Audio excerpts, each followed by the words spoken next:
تفسیر ہے آیت نمبر 118 سے. لقد تاب اللہ علی النبی، البتہ تحقیق مہربان ہوا اللہ نبی پر، والمہاجرین والانصار، اور مہاجرین اور انصار پر، الذین اتبعوہ فی ساعۃ الاسرہ، وہ لوگ جنہوں نے اس کی پیروی کی ساعت اسرت میں، تنگی کی گھڑی میں، من بعد ما کاد یزیغ قلوب فریق منہم ثم تاب علیہم، اس کے بعد کہ ٹیڑھے ہو گئے ان میں سے ایک گروہ کے دل، پھر وہ مہربان ہوا ان پر. انہ بہم رؤوف الرحیم، بے شک وہ ان پر شفقت کرنے والا مہربان ہے. یاد رکھیے کہ جب آپ صلی اللہ علیہ وسلم نے جنگ تبوک کے لیے لوگوں کو دعوت دی تو 3 بڑے گروہ سامنے آئے. ایک تو مخلصین کا تھا کہ جنہوں نے فوراً ہی لبیک کہی، ان پر اللہ تعالی نے مہربانی فرمائی. ان میں کون لوگ شامل تھے؟ النبی، نبی صلی اللہ علیہ وسلم، والمہاجرین والانصار، مہاجرین اور انصار. کون سے مہاجرین اور انصار؟ الذین اتبعوہ، جنہوں نے آپ کی پیروی کی تھی فی ساعۃ الاسرہ، تنگی کی گھڑی میں، ساعۃ الاسرہ میں. یہ ساعت اسرت کیا تھی؟ تنگی کی گھڑی، جنگ تبوک کا موقع. اس کو ساعت الاسرہ کیوں کہا گیا، تنگی کا وقت کیوں کہا گیا؟ نمبر 1، موسم بہت گرم تھا. نمبر 2، فصلیں تیار تھیں. نمبر 3، سفر طویل تھا. نمبر 4، وسائل کی کمی تھی.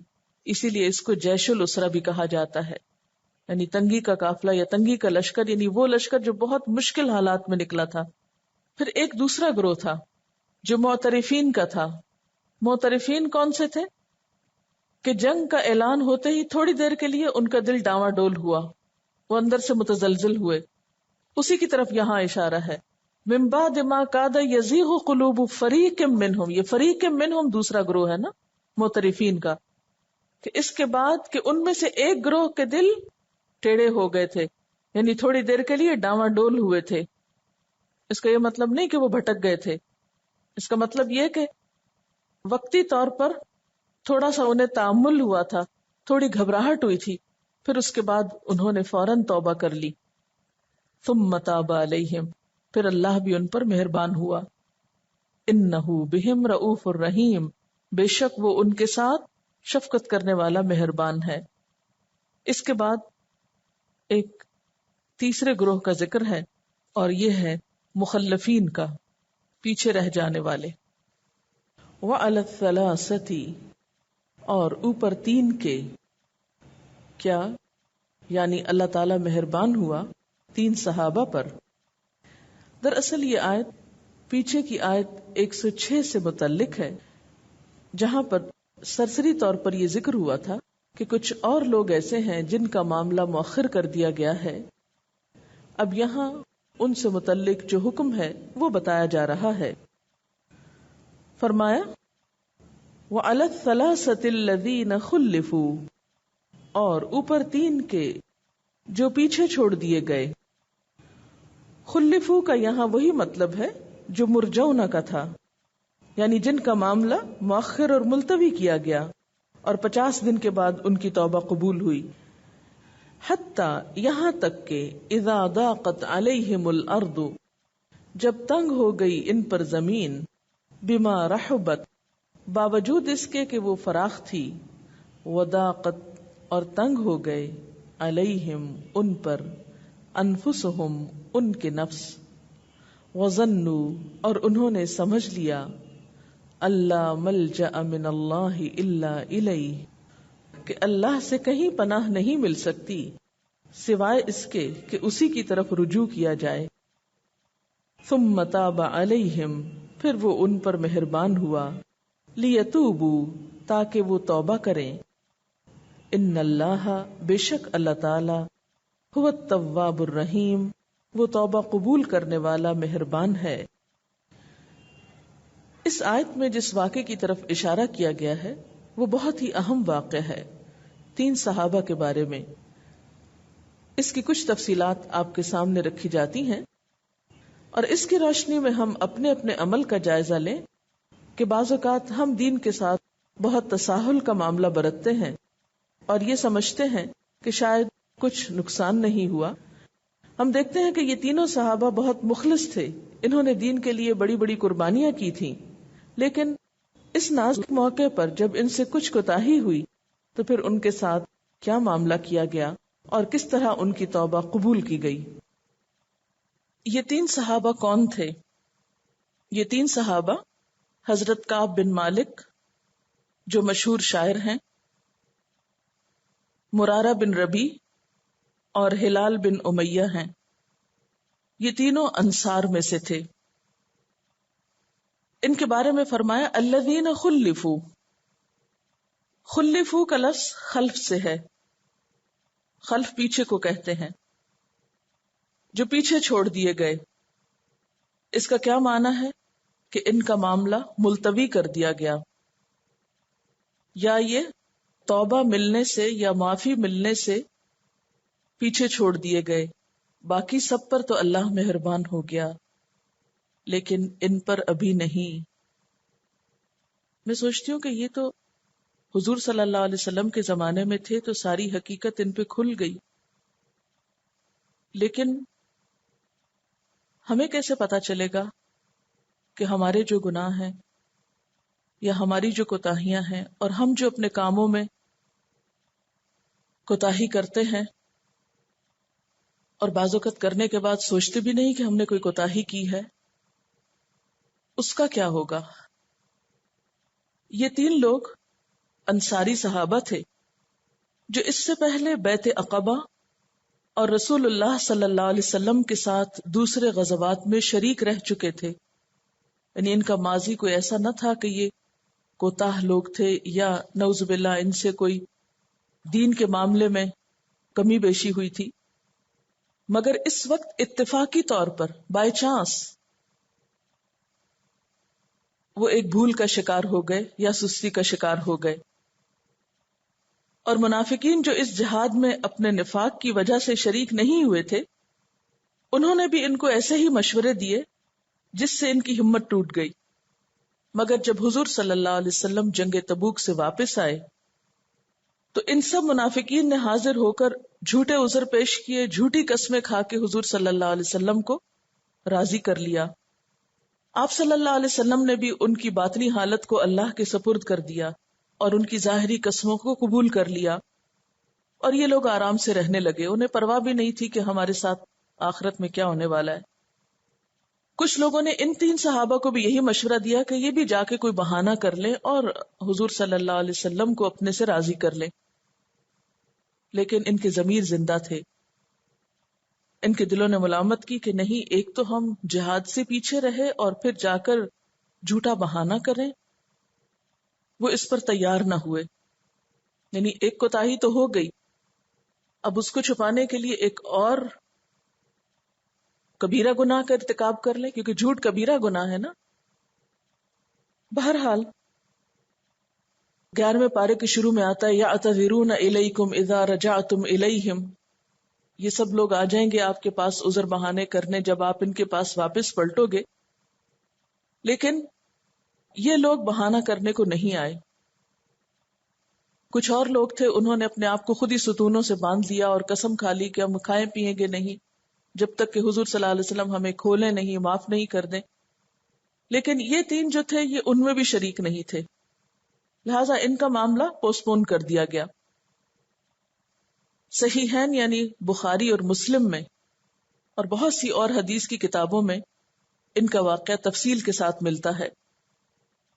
کعب بن مالک جو شاعر تھے، انہوں نے یہ حدیث بیان کی ہے اور پورے واقعے کو ایک بہترین پیرائے میں بیان کیا ہے جو مختلف کتابوں میں لکھا ہوا ہے. یہ کہتے ہیں کہ رسول اللہ صلی اللہ علیہ وسلم نے جتنے غزوات میں شرکت کی، میں ان سب میں بجز غزوہ تبوک کے آپ کے ساتھ شریک رہا. البتہ غزوہ بدر کا واقعہ چونکہ اچانک پیش آیا اور رسول اللہ صلی اللہ علیہ وسلم نے سب کو اس میں شریک ہونے کا حکم بھی نہیں دیا تھا اور شریک نہ ہونے والوں پر کوئی عتاب بھی نہیں فرمایا تھا، اس میں بھی شریک نہ ہو سکا تھا. اور میں لیلۃ العقبہ کی بیعت میں بھی حاضر تھا. یہ کون سی تھی؟ منا کے قریب ایک جگہ ہے جہاں جمرات ہیں، ان میں سے ایک جمرہ کے قریب، اور انصار یعنی مدینہ سے آنے والوں نے یہاں پر آ کر حضور صلی اللہ علیہ وسلم کو اپنی وفاداری اور ساتھ دینے کا وعدہ کیا، تو یہ ان میں بھی تھے۔ اس سے آپ اندازہ لگائیں، کیونکہ کل انہی کے بارے میں ہم نے پڑھا کہ ان اللہ اشتری من المؤمنین، تو یہ کہتے ہیں کہ لیلۃ العقبہ کی بیعت میں بھی میں حاضر تھا، جس میں ہم نے اسلام کی حمایت اور حفاظت کا معاہدہ کیا تھا، اور مجھے یہ بیعت عقبہ کی حاضری غزوہ بدر کی حاضری سے بھی زیادہ محبوب تھی، اگرچہ غزوہ بدر لوگوں میں زیادہ مشہور ہے، اور میرا واقعہ غزوہ تبوک میں غیر حاضری کا یہ ہے کہ میں کسی وقت بھی اس وقت سے زیادہ خوشحال اور مالدار نہ تھا، بخدا میرے پاس کبھی اس سے پہلے 2 سواریاں جمع نہ ہوئی تھیں جو اس وقت موجود تھی، یعنی میرے پاس کوئی عذر نہیں تھا پیچھے رہنے کے لیے، لیکن ایسا ہو گیا۔ اور رسول اللہ صلی اللہ علیہ وسلم کی عادت شریفہ غزوات کے معاملے میں یہ تھی کہ مدینہ سے نکلنے کے وقت اپنے ارادے کو چھپا کے رکھتے تھے، کہ جس سمت میں جا کر جہاد کرنا ہوتا مدینہ سے اس کے اپوزٹ ڈائریکشن سے نکلتے، یعنی ایک وار ٹیکٹک کے اعتبار سے، تاکہ منافقین مخبری کر کے فریق مقابل کو آگاہ نہ کر سکیں۔ یہاں تک کہ غزوہ تبوک کا واقعہ پیش آیا، آپ صلی اللہ علیہ وسلم نے سخت گرمی تنگ دستی کی حالت میں اس جہاد کا ارادہ فرمایا، سفر بھی بہت دور کا تھا، مقابلے پہ دشمن کی قوت اور تعداد بھی بہت زیادہ تھی، اس لیے حضور صلی اللہ علیہ وسلم نے اس جہاد کا کھل کر اعلان کر دیا تاکہ مسلمان اس کے لیے پوری طرح تیاری کر سکیں۔ اس میں شریک ہونے والوں کی تعداد صحیح مسلم کی روایت کے مطابق 10,000 سے زائد تھی، اور حاکم کی روایت میں حضرت معاذ سے ہے کہ ہم اس جہاد میں حضور صلی اللہ علیہ وسلم کے ساتھ نکلے تو ہماری تعداد 30,000 سے زائد تھی۔ اس جہاد میں نکلنے والوں کی کوئی فہرست نہیں لکھی گئی تھی، اس لیے جو لوگ جہاد میں نہیں جانا چاہتے تھے ان کو یہ موقع مل گیا کہ ہم نہ گئے تو کسی کو پتہ بھی نہ چلے گا۔ جس وقت رسول اللہ صلی اللہ علیہ وسلم اس جہاد کے لیے نکلے تو وہ وقت تھا کہ کھجوریں پک رہی تھی، باغات والے ان میں مشغول تھے۔ اسی حالت میں حضور صلی اللہ علیہ وسلم اور عام مسلمانوں نے سفر کی تیاری شروع کر دی۔ جمعرات کے روز آپ نے اس سفر کا آغاز کیا، اور سفر کے لیے آپ صلی اللہ علیہ وسلم کو جمعرات کا دن ہی پسند تھا، خاص سفر جہاد کا ہو یا کسی دوسرے مقصد کا۔ میرا حال یہ تھا کہ میں روز صبح کو ارادہ کرتا کہ جہاد کی تیاری کروں، مگر بغیر کسی تیاری کے واپس آ جاتا۔ میں دل میں کہتا کہ میں جہاد پہ قادر ہوں، مجھے نکلنا چاہیے، مگر یوں ہی آج اور کل میں میرا ارادہ ٹلتا رہا، یہاں تک کہ حضور صلی اللہ علیہ وسلم اور عام مسلمان جہاد کے لیے روانہ ہو گئے۔ پھر بھی میرے دل میں یہ آتا رہا کہ میں ابھی روانہ ہو جاؤں گا اور کہیں راستے میں مل جاؤں گا، اور کاش میں ایسا کر لیتا، مگر افسوس کہ ایسا نہ ہو سکا۔ اس سے کیا پتہ چلتا ہے کہ ایسا نہیں تھا کہ ان کی نیت خراب تھی۔ ہم بہت دفعہ یہ کہہ کے ٹال دیتے نا دوسروں کو، ٹھیک ہے یہ غلطی ہوگی لیکن ہماری نیت تو بہت اچھی تھی، نیت ان کی بھی بہت اچھی تھی، لیکن صرف سستی۔ رسول اللہ صلی اللہ علیہ وسلم کے مدینہ سے تشریف لے جانے کے بعد جب میں کہیں نکلتا تو یہ بات مجھے غمگین کرتی تھی کہ اس وقت پورے مدینہ میں یا تو وہ لوگ نظر آتے جو نفاق میں ڈوبے ہوئے تھے، یا پھر بیمار معذور جو قطعاً سفر کے قابل نہ تھے۔ دوسری طرف پورے راستے میں حضور صلی اللہ علیہ وسلم کو میرا کہیں خیال نہیں آیا، یہاں تک کہ آپ تبوک پہنچ گئے، یعنی اتنے لشکر میں پتہ ہی نہیں چلا کہ کون نہیں آیا۔ اس وقت آپ نے ایک مجلس میں ذکر کیا کہ کعب بن مالک کو کیا ہوا، وہ کہاں ہے؟ بنو سلمہ کے لوگوں میں سے ایک شخص نے کہا، یا رسول اللہ صلی اللہ علیہ وسلم، ان کو جہاد سے ان کے عمدہ لباس اور اس پر نظر کرتے رہنے نے روکا ہے، یعنی اپنے کپڑوں نے مشغول رکھا ہے۔ اب آپ دیکھیے کہ بعض اوقات یہی لباس اور یہی پہننا اوڑھنا اور یہی چیزیں ہمیں ہمارے مقصد سے بھی غافل کرتی ہیں۔ حضرت معاذ بن جبل نے عرض کیا کہ تم نے یہ بری بات کہی ہے، یعنی تم نے ایسا کیوں کہا ان کے بارے میں؟ یا رسول اللہ صلی اللہ علیہ وسلم، بخدا میں نے ان میں خیر کے سوا کچھ نہیں پایا، یہ سن کر آپ خاموش ہو گئے۔ اس سے اور کیا پتہ چلتا ہے کہ صحابہ کرام ایک دوسرے کو کتنا چیک کرتے تھے کہ تم نے یہ بات درست نہیں کی۔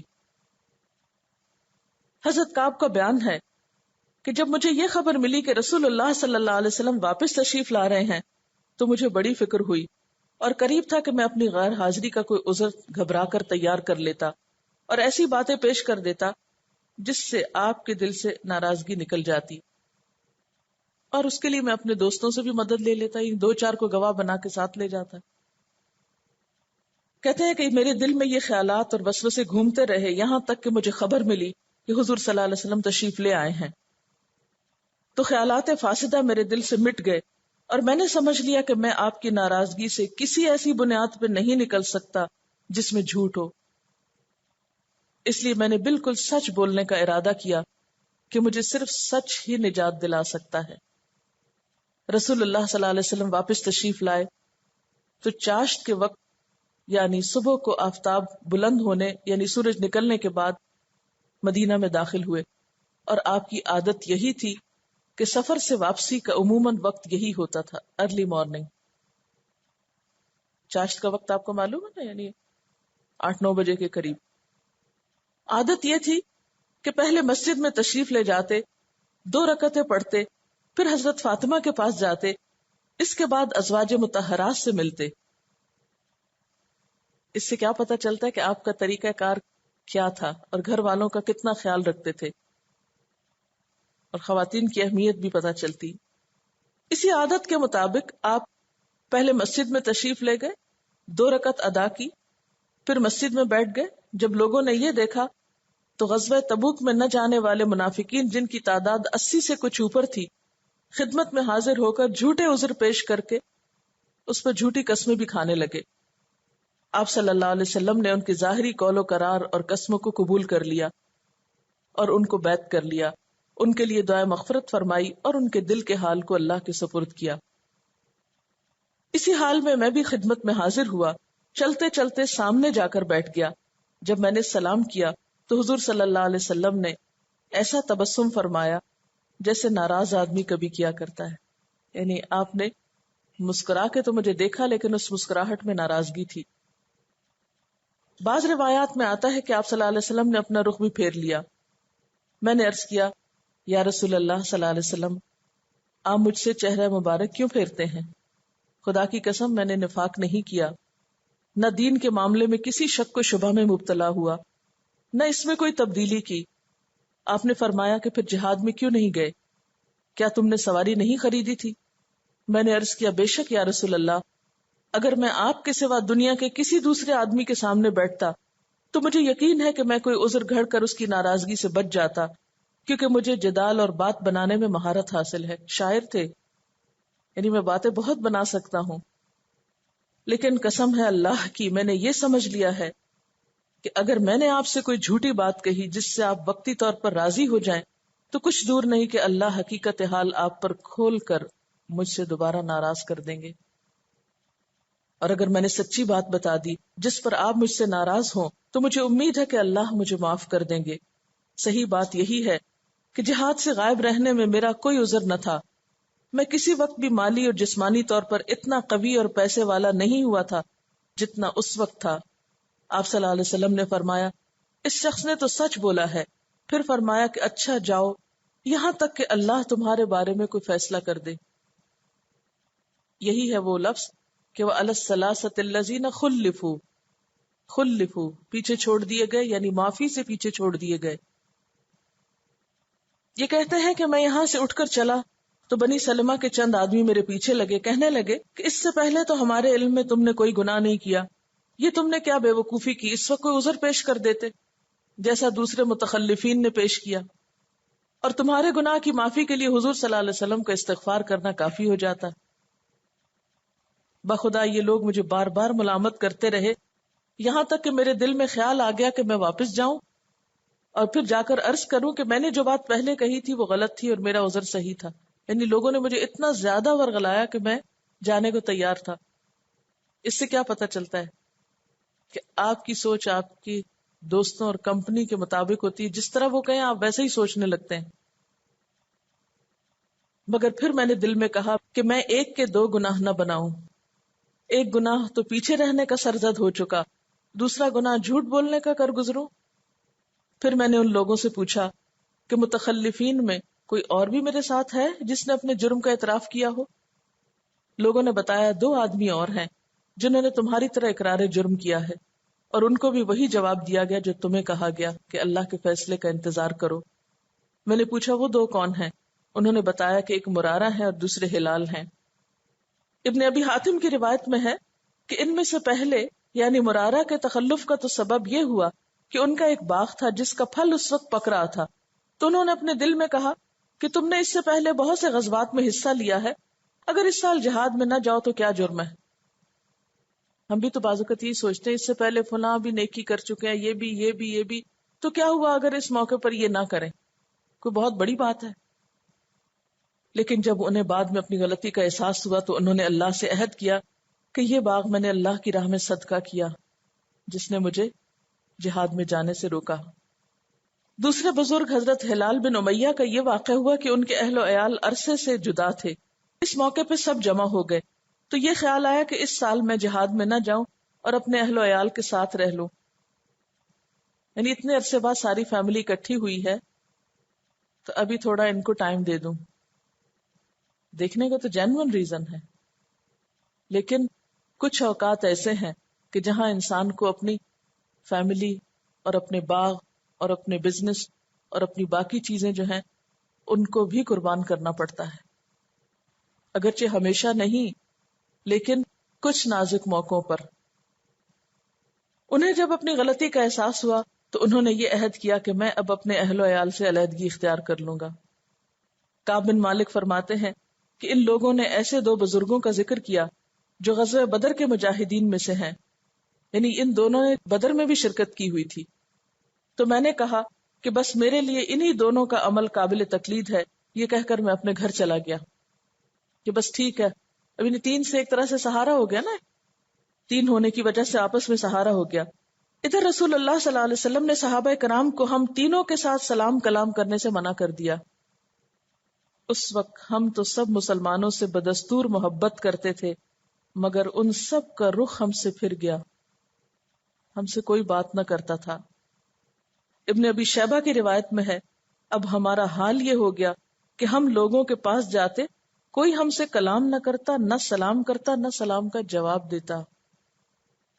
مسند عبد الرزاق میں ہے کہ اس وقت ہماری دنیا بدل گئی، ایسا لگنے لگا کہ نہ وہ لوگ ہیں جو پہلے تھے، نہ ہمارے باغ اور مکان وہ ہیں جو پہلے تھے، سب کچھ اجنبی نظر آنے لگا.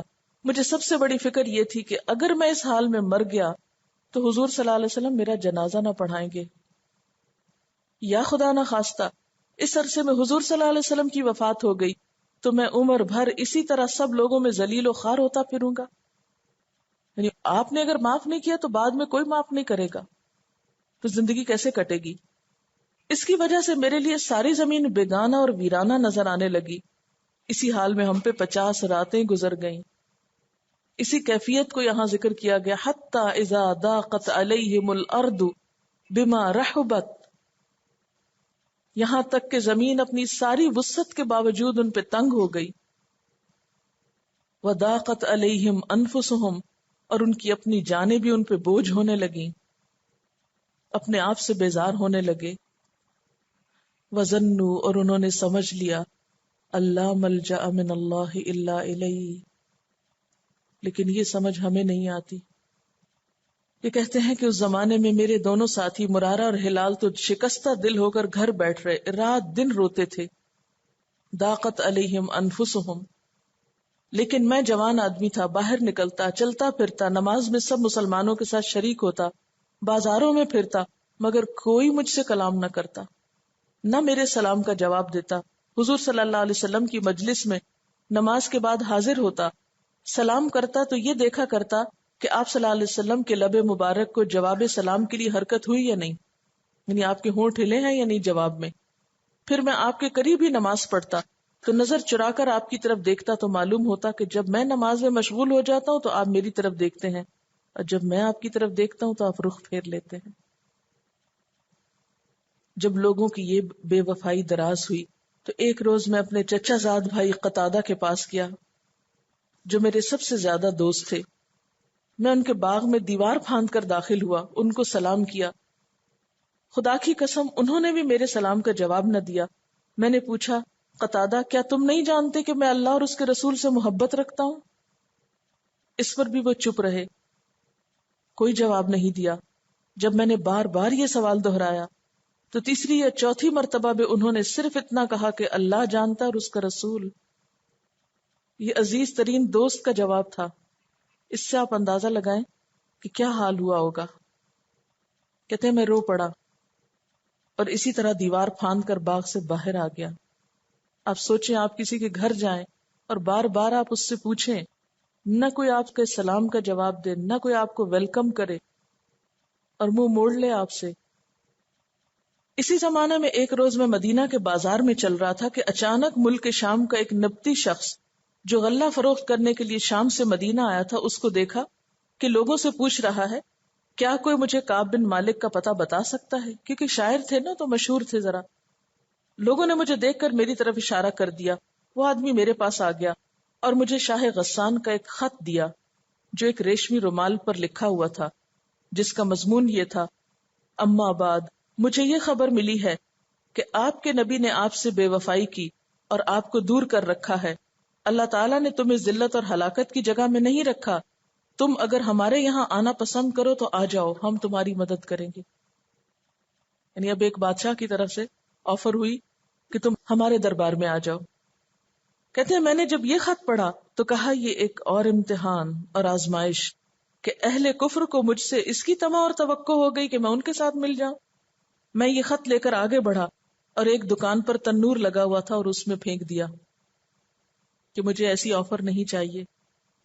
حضرت کعب فرماتے ہیں کہ جب 50 میں سے 40 راتیں گزر گئیں تو اچانک دیکھا کہ حضور صلی اللہ علیہ وسلم کا ایک قاصد خزیمہ بن ثابت میرے پاس آ رہے ہیں.